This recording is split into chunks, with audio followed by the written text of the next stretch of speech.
Hi, I'm Tom Zimmerman from EMDR's Third Weekend. This is an interview with therapist SarahRose Hogan from Giving Tree Counseling about ways to do flash therapy with children. Thank you all for joining, and thanks especially to SarahRose for accepting the invitation. And I guess the first question is the most top line thing. So flash is something that you can do with children. Thanks for asking that. Absolutely. And in my experience with great success.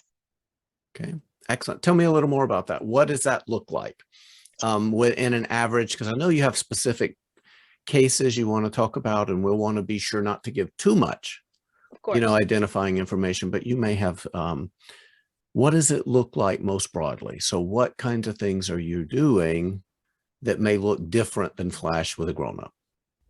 Sure. So there's a couple accommodations, is what I would call it, that I make to the standard protocol that is a little closer to actually your version, the Four Blinks version, than the way I was taught, which was by Ricky Greenwald.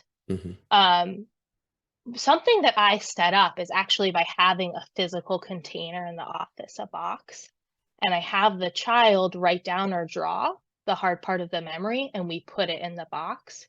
And we use that physical representation throughout the process of holding instead of an imagined container.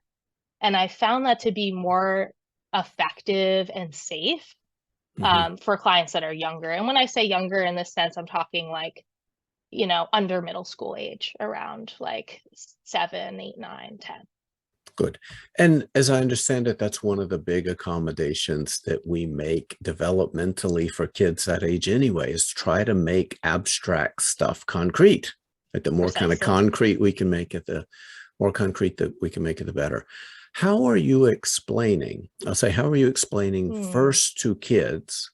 And then how are you explaining second to parents what you're doing with those kids, while you're doing these approaches? Yeah, so I've had it come up a couple ways. Sometimes I've explained it to them at the same time because we're in Mhm. session together. So typically, I would say 90% of the time when I've done Flash with a kid, especially that young, it's with their parent present as well. So they hear me explain it to their kiddo. But in almost every circumstance, I've had a conversation with a parent ahead of time where I've explained it to them, using adult language. But to the kid, I say, everybody knows why they're there, right? So that they understand that they've come because a scary thing happened. And I say that this is a way that we can take some of the pain out of it. And so it doesn't bother you so much anymore. But in a way that's going to keep you comfortable now. And so you're not forced to talk about it.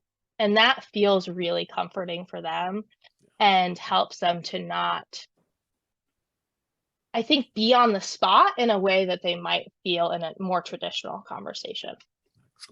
And what I like about that explanation is it may Mhm. have something built in that's for the kid. This is the advantage for you, you know. Yeah. And sometimes that may be, we do this and we don't have to talk about this. We can work on other things. We can talk about other things. We can be done with this. Right. Well, of course, as in standard EMDR, right, I give them the control of when it's going to end and that they have the power to do that at any Hmm. time.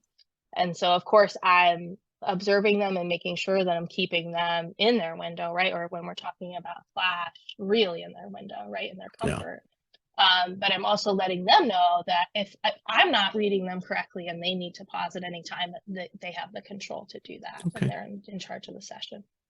Excellent. What are some of the, calm scenes or positive engaging focus objects that you use with kids? So in my work, because I focus so much on neurodivergent clients, I use a lot of different sensory supports. So I have kids in a mode of sensory regulation often when we're doing Flash. So what does that look like? I'll have a kiddo like bouncing on a yoga ball and maybe throwing a ball against the wall, if that's what feels really good in their body, as they're listening to me count and blinking at the same Good. time. Or maybe they're really wrapped in a blanket on their parent's lap, right? And they're feeling that coziness that feels really good to them. And that's where we're doing it. So for me and the work that I do, I'm always thinking about that sensory regulation, especially with my kids that may be autistic or ADHD. Excellent. And maybe talk a little bit more. I mean, what is it that I know that many Mm, people aren't working with kids that may be autistic if they don't have, special training for doing that, but just a sure. little bit of an insight into um, what is different about a kid that's autistic, other than the sensory stuff that you've talked about, that may be a little bit more complicated or nuanced than a kid that doesn't have those issues. I understand. So like Yeah. one big thing is my language, right? How I'm going to describe something. I Hmm. won't use, well, of course, I want to say we want to know that every autistic person is very, very different. Right. So it's really, if you know one autistic person, you know one autistic person. So it's about knowing your client and how their brain processes information. But there is a lot of metaphor and imagining things in your mind that not everybody has the ability to do that is present in Flash. So I may have somebody write down or draw a picture so that they can look at it. Or I often use phone like video or pictures that they can cycle through of things that they enjoy that's more present. So we're not relying on the mind's eye that some folks don't have access to. Right. Um, Excellent. So the accommodations are accommodations of maybe the calm scene isn't imaginary. Maybe we're exactly. being a little bit more concrete, a little bit more specific. Excellent.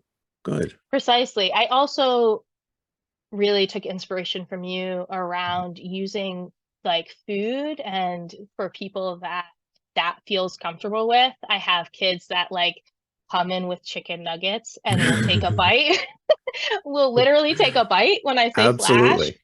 Yeah. And because that's what like feels good and regulating to them, Yeah. involves sensory like needs and support, and is like Yeah. grounding in the Yeah. present moment of the Taste and senses. smell and Exactly. texture and Yeah. yes, excellent. Good. Mhm. Um, excellent. So what else do you have to say, or what else would be helpful to know for somebody who is trained in working with kids, but would like to, right, do some maybe bridge work with Flash while Mm, they're preparing them to do some EMDR, or maybe there's a particular difficulty that mm. they've encountered with EMDR, and maybe they want to do Flash as well. Is Flash a pretty good uh, stepping place in cases like that? So I've used Flash a lot um, as I was traditionally trained, which is to use it before EMDR, right? Which I Hmm. know that's kind of changing, right? But that is how I've often used it. And what I really hope folks feel inspired to do is to feel brave and confident in the great skills that they have to try it. I actually haven't had it not go well Yeah. with a client. So I feel really confident in myself to encourage others to try it with kids just from what I've experienced in that way. Yeah. So I've often used it early on with memories that I might approach in another way. Like, for example, through the storytelling method is something I often do with kids, the Hmm. EMDR storytelling method from Joan Lovett. So I might do this more in the beginning of treatment as we're preparing to do that, to take some of the edge and distress off their symptoms until they're ready to get there. And that works beautifully. And I've Right. also used it as a standalone for kids that works really well too. I've used it on things like single incident related concerns that they come in on, like the story I want to share with you. That's a great example of that. But I've also used it kind of in the mix, like a fight with a sibling, for example, has come up. We're all there. I can tell this is really activating and painful for the client, and we might do some flash on that. And it really helps to bring them down and re-regulate and see benefits. Excellent. Good. Yeah. Good. Do you want to tell us about your case? And I trust that you've kind of modified it enough to where it kind of gets us out of the Well, HIPAA yeah, holes. Yeah. of Awesome. course. So you can tell me if at any point you think that I'm not in line Yeah. with that, but I feel confident that I am. Okay. So Excellent. this is a child that worked with very briefly that came in that had seen an instance of community violence, an ADHD or child. So the first time that I met with him, he came in with his mom, and I had done a previous screening with the mom over the phone. So I kind of had some understanding of him and his history and other concerns that might be present. Um, but he came in with his mom that day. I assessed their interactions in the room and made the determination I thought she was a safe person to do this with. And I had previously explained Flash to her on the phone, so I had her consent to do this with her kid, which is, of course, really important for us, right? And so I explained it to him just as I did to you. You know, we're Mm-hmm. here because of this event, the scary thing that happened. I know it's been bothering you in these ways, and I'm wondering if you're willing to try this with me to see if it helps you feel better. And we use the box that I described to you, and I have a sensory room here that I was able to take him into and sit on the ball just as I described, right? He's a kid that really loved that bouncing ball as he heard me count and as he blinked his eyes. And then I would bring the box over that we put the distressing memory in. And as you say, like open um, the camera? How do you say it, Tom? You say like Shutter. open shut the Yeah. shutter. Thank you. I Yeah. kind of do that with a box, right? Where I just go, we're gonna open it really quick and close it, but we're not gonna look inside. Mm-hmm. And I did that with him. I would say we did around 6 rounds with his mom. And then I ended with some real nurturing and regulating stuff between him and his mother as well, some active play to help make sure his nervous system was regulated on his way out. And within 1 week, his mother called me and he was playing outside alone by himself as he had prior to this incident Yeah. and had just resolved a lot of that distress that was impacting his life from it. And that was from Yeah. one session of Flash. Excellent. Pretty miraculous. Yeah. Excellent. All right. Um, Anything else that you think may be helpful to, for people who work with kids who may be trying to thinking Hmm. about plugging Flash into their existing practice? Because I think one of the things that stand out, and these aren't your words, but it's what I heard, is that this Hmm. works, right? I This. totally. I think that the more comfortable we are with something, the Mhm. more comfortable your client is with it too. So I think if you're going into it like worried that they're not going to like it or it's not going to work, I think they'll feel that. So I hope folks feel inspired to like take what they've seen with their adult clients and how amazing it is, and know Yeah. that kid clients can experience that too with the same effect, and to be creative and use the knowledge you have of your client to incorporate that into Flash, right? So Hmm. anything I know that feels comfortable for a kid, I'm going to use that in Flash in some way. Excellent.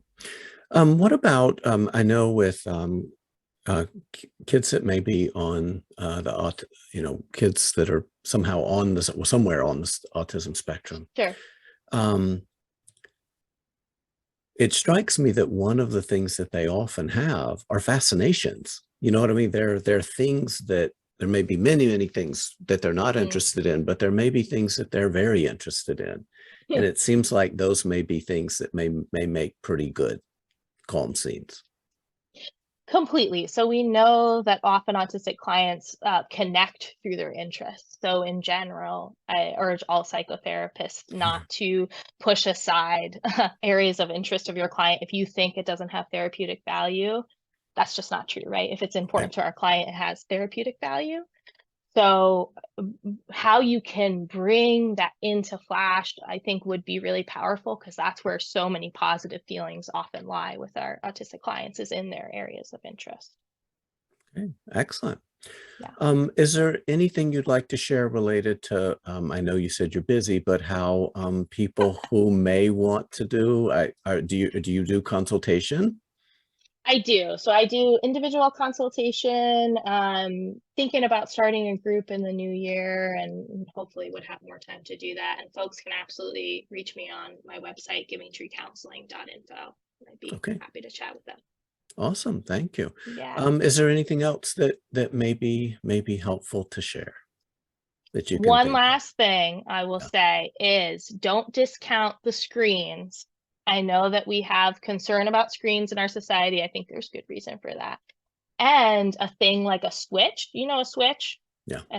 That can be really great for Flash too. And so often I will have a kid do like play a video game as also one of the. Absolutely. That's therapy a kid can get behind.